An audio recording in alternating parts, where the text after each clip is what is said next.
बोल लक्ष्मी नारायण भगवान की जय, कार्तिक महात्म की जय, विष्णुदेव भगवान की जय। ओम नमो भगवते वासुदेवाय, ओम नमो भगवते वासुदेवाय, ओम नमो भगवते वासुदेवाय, ओम नमो भगवते वासुदेवाय, ओम नमो भगवते वासुदेवाय। बोल लक्ष्मी नारायण भगवान की जय।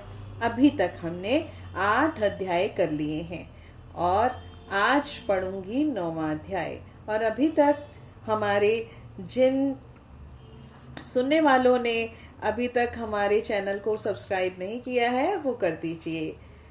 इधर वृंदा ने स्वप्न देखा कि उसका पति सारे शरीर में तेल लगाकर नंगा शरीर भैंस पर सवार होकर दक्षिण दिशा की ओर प्रेतों के साथ जा रहा है। यह स्वप्न देखा उसे बड़ी चिंता हुई और अटारी और गौशाला कहीं भी विश्राम नहीं किया।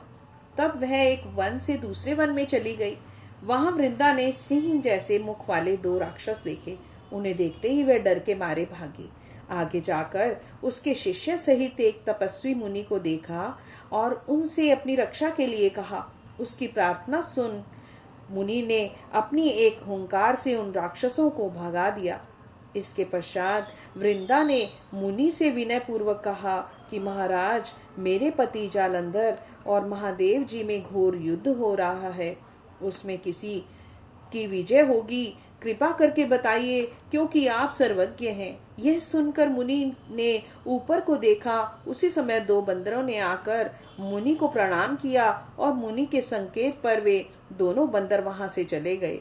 फिर थोड़ी देर बाद वे दोनों आकाश की ओर से आए और उन्होंने वहां जालंधर दैत्य का सिर और धड़ लाकर फेंक दिया। वृंदा अपने पति के मृत शरीर को देखकर बहुत दुखी हुई और रोने लगी। तत्पश्चात मूर्छित होकर पृथ्वी पर गिर पड़ी। मुनि ने अपने कमंडलू से उस पर जल छिड़का तो उसे चैतन्यता आ गई।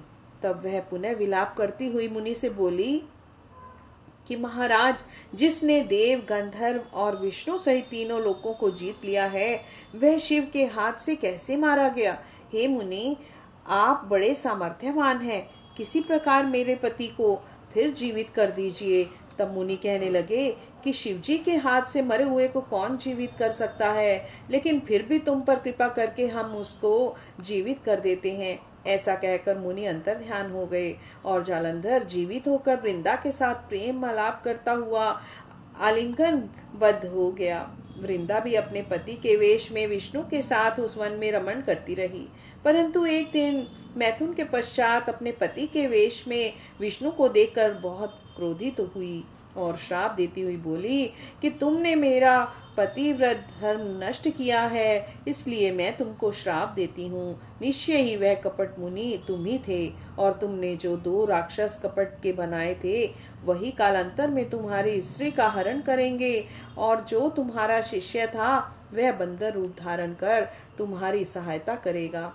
फिर कहा कि तुम शिला हो जाओ। नारद जी कहने लगे कि हे राजा पृथु, भगवान कृष्ण ने देवताओं और अपने भक्तों के कार्य के लिए पतिव्रता वृंदा का यद्यपि शील कर लिया, हर लिया, लेकिन वे मन ही मन अत्यंत दुखी हुए और बोले कि हे वृंदे, मैंने तुम्हारे श्राप को ग्रहण किया, इसलिए मैं अवश्य शिला रूप में हो जाऊंगा, लेकिन तुम भी वृक्ष रूप होकर मुझको मिलोगी। उसी समय वृंदा अपने पति के चरणों का ध्यान करके विष्णु के मना करने पर भी अग्नि में प्रवेश कर गई। नारद जी कहते हैं कि हे राजा पृथु, इधर शिवजी बड़े भयंकर वेग से राक्षसों को मारने लगे। शिवजी की इस तीक्ष्ण बाण वर्षा के आगे शुंभ और निशुंभ भी न ठहर सके और वह युद्ध क्षेत्र से भाग खड़े हुए। तब शिवजी ने उनको श्राप दिया, क्योंकि तुम युद्ध क्षेत्र से भाग गए हो, इसलिए पार्वती के हाथ से मारे जाओगे। उधर जिस समय वृंदा का पतिव्रत धर्म नष्ट हुआ, तभी जालंधर का बल समाप्त हो गया। ठीक उसी समय विष्णु ने अपना सुदर्शन चक्र अपने तेज सहित शिव को दिया।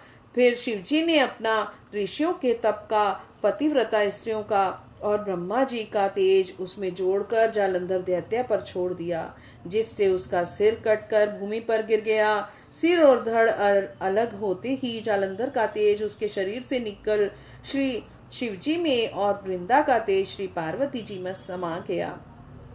उधर विष्णु वृंदा की चिता में लौटने लगे।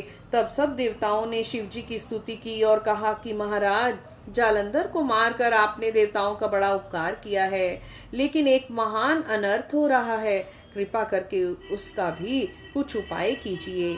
भगवान विष्णु वृंदा के पतिव्रत धर्म से मोहित होकर लगातार उसकी चिता भस्म पर लौट रहे हैं और किसी प्रकार का भी विश्राम नहीं कर रहे हैं। तब शिवजी ने कहा कि हे देवताओं, तुम सब भगवान की योग माया की शरण में जाओ, वही सब संकट हरेगी। तब सब देवता योग माया की शरण में जाकर उनकी स्तुति करते हुए बोले, तुम्हारी माया को ब्रह्मा आदि देवता भी नहीं जानते हैं। उस देवी को हमारा नमस्कार है, जिसके भक्तगण अनादर और मोह को प्राप्त नहीं होते, ऐसी मूल प्रकृति को हमारा नमस्कार है। उस समय देवताओं ने एक तेज देखा और आकाशवाणी सुनी कि गौरी, लक्ष्मी और सरस्वती रजोगुण, सतोगुण और तमोगुण रूप में मैं ही हूँ। वही तीनों तुम्हारा कार्य सिद्ध करेंगी।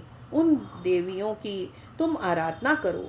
फिर उन तीनों देवियों ने प्रकट होकर 3 बीज दिए और कहा कि इन तीनों बीजों को जहाँ पर विष्णु हैं जाकर बो दो और अपना कार्य सिद्ध करो। देवताओं ने तीनों बीज ले जाकर जहाँ पर वृंदा की चिता पर भगवान विष्णु लौट रहे थे जाकर बो दिए। उन तीनों बीजों से 3 वृक्ष उत्पन्न हुए। रजोगुण सरस्वती से आंवला, तमोगुण गौरी से तुलसी और सती गुण लक्ष्मी से मालती हुई। श्री लक्ष्मी जी ने अपना बीज ईर्ष्या युक्त होकर दिया था, इसलिए मालती भगवान पूजा में निंदित और आंवला और तुलसी भगवान को अति प्रिय हुए। इस प्रकार वृंदा ने वृक्ष रूप होकर भगवान शालिग्राम से संयोग किया। इसी कारण कार्तिक के उद्यापन में भगवान की पूजा तुलसी के मूल में होती है। नारद जी कहते हैं कि हे राजा पृथु, जिस घर में तुलसी का वृक्ष होता है उसमें यमदूत कभी नहीं जाते, इसलिए जो तुलसी का वृक्ष घर में लगाते हैं वे यमपुरी नहीं देखते। नर्मदा और गंगा का जल और तुलसी का पूजन, यह तीनों कार्य बराबर हैं। जो मनुष्य तुलसी और आंवले की छाया में अपने पितरों का श्राद्ध करता है उसके पितर मोक्ष को प्राप्त हो जाते हैं। नारद जी कहते हैं कि हे राजा पृथु, तुलसी और आंवले का महात्म्य ब्रह्मा जी भी कहने में असमर्थ हैं। जो कोई इस कथा को पढ़ता या सुनता है वह भी मोक्ष को प्राप्त हो जाता है। बोल लक्ष्मी नारायण भगवान की जय। बोल विष्णुदेव भगवान की जय। भजमन नारायण नारायण नारायण।